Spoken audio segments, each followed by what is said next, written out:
स्वागत है स्टूडेंट्स। देखिए यहाँ पे क्वेश्चन है कि the displacement equation of a particle is x equals to 3 sin 2t plus 4 cos 2t। The amplitude and maximum velocity respectively will be.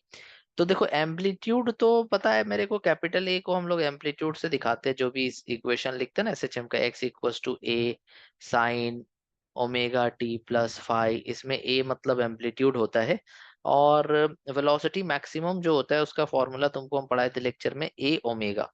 तो ये दोनों वैल्यूज मेरे को पूछा है, बट तुम अगर नोटिस करोगे तो जो इक्वेशन यहाँ पे दिया हुआ है ये थोड़ा सा फॉर्मेट तुमको लग रहा होगा, सर आप ऐसा फॉर्मेट का इक्वेशन तो नहीं बोले थे।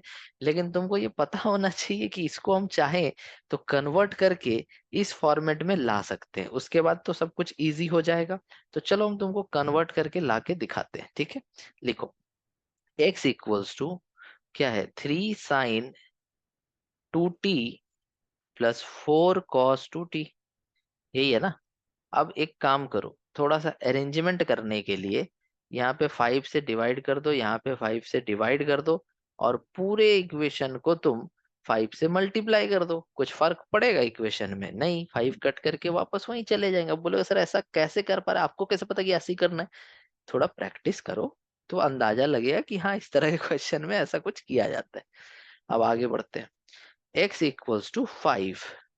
अब देखो 3/5 को अगर हम एक ट्राइंगल बनाते हैं, इसको लिख देते हैं 53 डिग्री, इसको लिख देते हैं 37 डिग्री। तो ये 3 हो जाएगा, ये 4 हो जाएगा, और ये 5 हो जाएगा। तो अगर हम तुमको बोले कि cos 53 डिग्री कितना होता है, तुम बोलोगे sir base by hypotenuse. Base कौन है? 3, हाइपोटेनस कौन है? 5। तुम बोले साइन 53 कितना होता है, तुम बोलोगे सर परपेंडिकुलर बाय हाइपोटेनस। तो अब वही काम यहाँ पे करो, 3/5 की जगह लिख देना क्या, cos 53, और पहले से क्या था, sin 2t।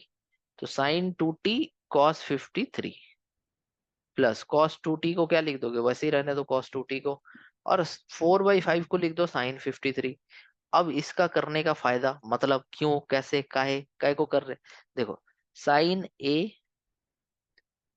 Cos B, cos A sine B, इसका फॉर्मूला पता है तुमको? इसका फॉर्मूला पता है? Sign A cos B plus cos A sine B. तो इसका फॉर्मूला होता है साइन ए प्लस बी। अब देखो हो गया काम।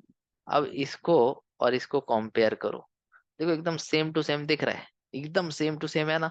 दैट मीन्स कि मेरा एम्पलीट्यूड होना चाहिए 5 और ओमेगा होना चाहिए 2। कंपेयर करो सब कुछ, फाई का वैल्यू 53 होना चाहिए। तो खैर मेरे को ए पूछा तो ए तो 5 आ गया, और मैक्सिमम वेलोसिटी होता है ए ओमेगा, सो 5 × 2 ये हो गया 10। तो 10 मीटर पर सेकेंड, और एम्पलीट्यूड हो गया 5 मीटर। तो इस हिसाब से देखो कौन सा ऑप्शन सही है, पहला वाला। ठीक है, आई होप आप समझ पाए होंगे। Thank you so much for watching.